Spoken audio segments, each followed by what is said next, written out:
मैं doctor Dharmendra Kumar, associate professor, department of chemistry, MSJ government college Bharatpur. आज हम अध्ययन करेंगे एरीन्स एंड एरोमेटिसिटी, जो कि ऑर्गेनिक केमिस्ट्री का एक टॉपिक है, उसका part 3, aromatic sextet and BBT theory regarding to benzene structure. यानी कि जो बेंजीन की संरचना है, इसके लिए जो आधुनिक सिद्धांत दिए गए थे, उसमें एरोमेटिक षटक सिद्धांत और संयोजकता बंध सिद्धांत, ये दो अति महत्वपूर्ण सिद्धांत हैं जिनके माध्यम से कि बेंजीन की संरचना को हम जान सकते हैं या जिनकी हिस्ट्री को हम आगे की तरफ बढ़ा सकते हैं। तो इसमें जो मुख्य रूप से 3 सिद्धांत हैं, उसमें 2 सिद्धांत हैं, इसके बारे में हम इस वीडियो में बात करेंगे। जैसे पहला जो सिद्धांत हम बात कर रहे हैं, एरोमेटिक सेक्सटेट थ्योरी या एरोमेटिक षटक सिद्धांत।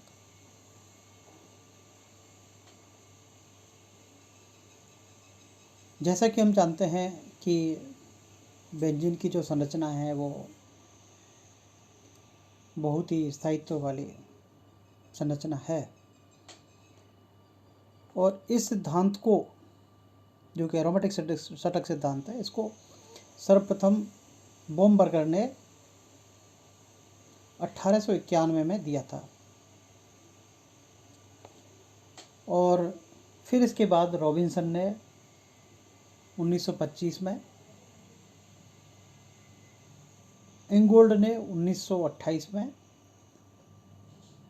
और बाद में हकल ने 1931 में इसको रिवाइज किया। तो इस तरह इसकी क्रमशः इसकी संरचनाओं में धीरे धीरे बातों को ऐड किया गया।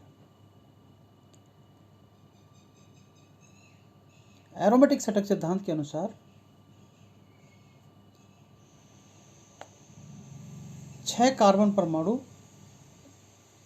आपस में मिलकर एक रिंग बनाते हैं, यानी कि वलय बनाते हैं, और वलय का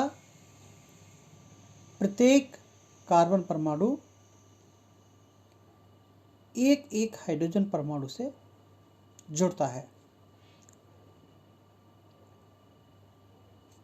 और इसके बाद में प्रत्येक कार्बन परमाणु पर एक एक फ्री इलेक्ट्रॉन बचा रहता है।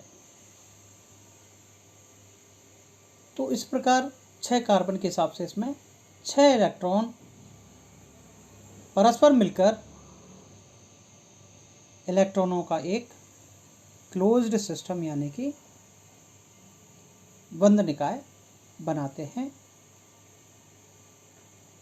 जिसे एरोमेटिक सेक्सटेट यानी कि एरोमेटिक षटक कहते हैं। और बेंजीन का ये जो असाधारण स्थायित्व है, या यूँ कहें कि इसके जो विशिष्ट गुण हैं, इनके लिए यही एरोमेटिक षटक उत्तरदायी होता है।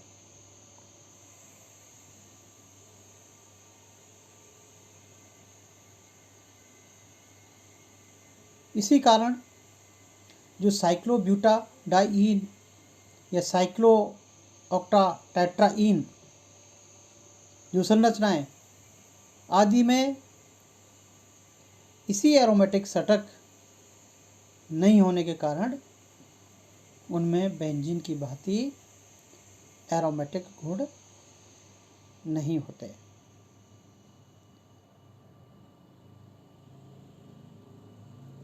बेंजीन के अतिरिक्त जैसे हम बात करें तो कुछ विषम चक्री यौगिक भी, जो हम यहाँ डायग्राम में देख पा रहे हैं, ये भी बेंजीन की भांति एरोमेटिक व्यवहार दर्शाते हैं, क्योंकि इनमें एरोमेटिक षटक पाया जाता है। जैसे यहाँ हम बेंजीन की संरचना की बात तो कर ही चुके हैं, इसी तरह जैसे प्रीडीन की बात करें तो नाइट्रोजन इसमें हेटेरोएटम है तो यह एरोमेटिक षटक सिद्धांत को, जो नियम की बात कर रहे हैं, उसको फॉलो कर रहा है। इसी तरह पिरोल जो संरचना है तो 5 मेंबर्ड, लेकिन चूंकि नाइट्रोजन पर 2 लोन पेयर हैं तो टोटल इसमें जो इलेक्ट्रॉन हैं रिंग के अंदर एरोमेटिक सेक्सटेट बना रहे हैं, यानी कि षटक बना रहे हैं। इसी तरह फ्यूरेन जो संरचना है, यहाँ ऑक्सीजन हेटेरोएटम है और यहाँ 6 इलेक्ट्रॉन हैं। थायोफीन या सल्फर हेटेरोएटम है और टोटल इसमें रिंग के अंदर 6 इलेक्ट्रॉन हैं। तो इस प्रकार हम देख सकते हैं कि यहाँ इसमें ये एरोमेटिक षटक के सिद्धांत को फॉलो करते हैं और इसीलिए इनकी स्थायित्व की वैल्यू ज़्यादा होती है और ये एरोमेटिक व्यवहार को दर्शाते हैं। इसके बाद में जो दूसरा सिद्धांत है, संयोजकता बंध सिद्धांत या बैलेंस बॉन्ड थ्योरी।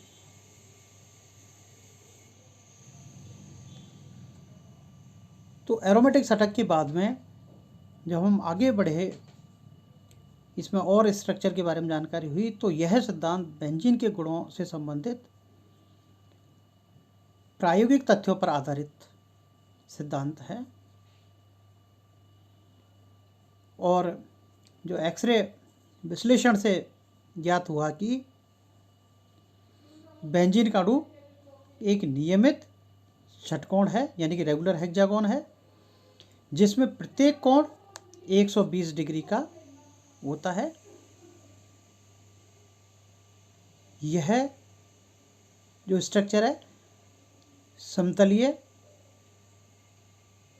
होती है, जिसमें 6 हाइड्रोजन परमाणु उसी तल में हैं जिसमें 6 कार्बन परमाणुओं का षटकोणीय वलय है और प्रत्येक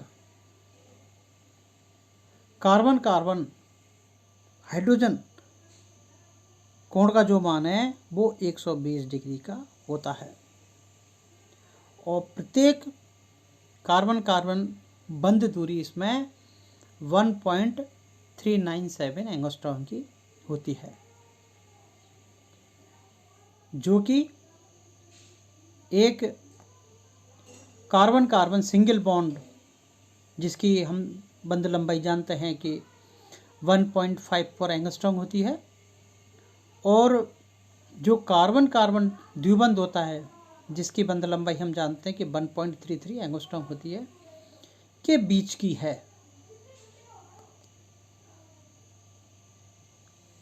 तो इसका तात्पर्य है कि जो बंध है वो इसके मध्य में है, यानी कि सिंगल बॉन्ड और डबल बॉन्ड को धारित किए हुए रहते हैं सारी चीज़ों को।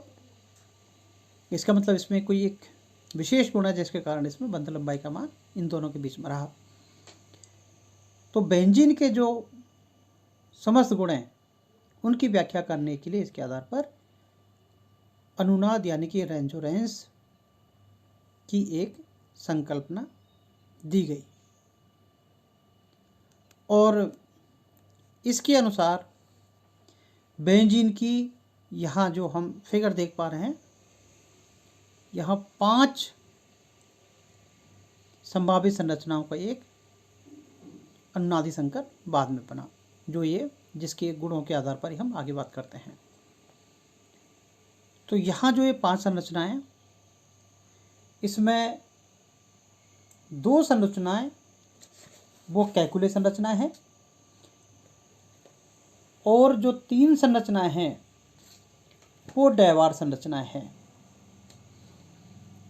कैकुले संरचनाओं की हम पिछले वीडियोज में भी बात कर चुके हैं। तो ये जो 5 संरचनाएं हैं, इनमें कैकुले संरचनाओं का योगदान 80% होता है और जबकि जो डैवार संरचनाएं हैं, जो 3 संरचनाएं हैं, इनका योगदान 20% होता है। तो इस अनुनाद के कारण ही बेंजीन की हाइड्रोजनेशन यानी कि हाइड्रोजनीकरण ऊष्मा परिकलित ऊष्मा से 36 किलो कैलोरी कम होती है। और इस ऊर्जा को ही यानी कि जो 36 किलो कैलोरी है, इसको ही हम अनुनाद ऊर्जा कहते हैं। अनुनाद के कारण ही बेंजीन की 1,2 व 1,6 बंध, जो हम ऑर्थो वाली कंडीशन की बात करते हैं, 1,2 व 1,6 बंध समान होते हैं। अतः प्रत्येक बंध में द्विबंध व एकल बंध के गुण विद्यमान रहते हैं। बेंजीन की वास्तविक संरचना एक ऐसी संरचना होती है जिसमें उपर्युक्त जो हम बात कर चुके हैं यहाँ पर जो संरचना है, पांचों संरचनाएं यानी कि 2 कैकुले और 3 टेबर वाली, जिसमें उपर्युक्त पांचों संरचनाओं के गुण विद्यमान होते हैं, किंतु फिर भी वह इनमें से किसी भी एक संरचना से बिल्कुल मेल नहीं खाती, अथवा हम कहें एकदम बिल्कुल समान नहीं होती। तो ऐसी संरचना को ही हम अनुनादी संकर या रेजोनेंस हाइब्रिड ऑफ बेंजीन कहते हैं, जैसे कि हम इसमें यहाँ संरचना में देख पा रहे हैं। तो इस प्रकार ये जो 2 संरचना हैं, कैकुले और डेबार, इन संरचनाओं के आधार पर हम समझ सकते हैं, या पहले जो इसके कैकुले पक्ष में और विपक्ष में जब हमने बातें की, जैसे पूर्व में कि 1,2 और 1,6 जो कैकुले ने कहा था कि अलग अलग उनके जो उत्पाद हैं वो बनते हैं, यानी कि 1,2 और 1,6 पर अगर कोई अलग अलग प्रतिस्थापी समूह लग जाए तो वो अलग अलग, या समान प्रतिस्थापी लग जाए तो वो अलग अलग प्रकार का रहा।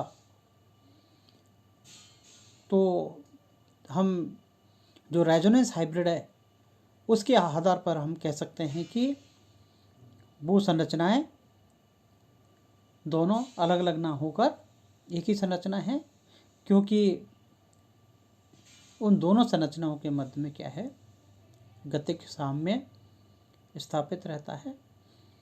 इसी तरह यहाँ जो हमने हाइड्रोजनेशन एनर्जी की बात की, जिसका कि हम बात कर चुके हैं, जैसा कि हम जानते हैं कि एकल बंध की जो हाइड्रोजनेशन एनर्जी का मान है वो 28.6 किलो कैलोरी होता है।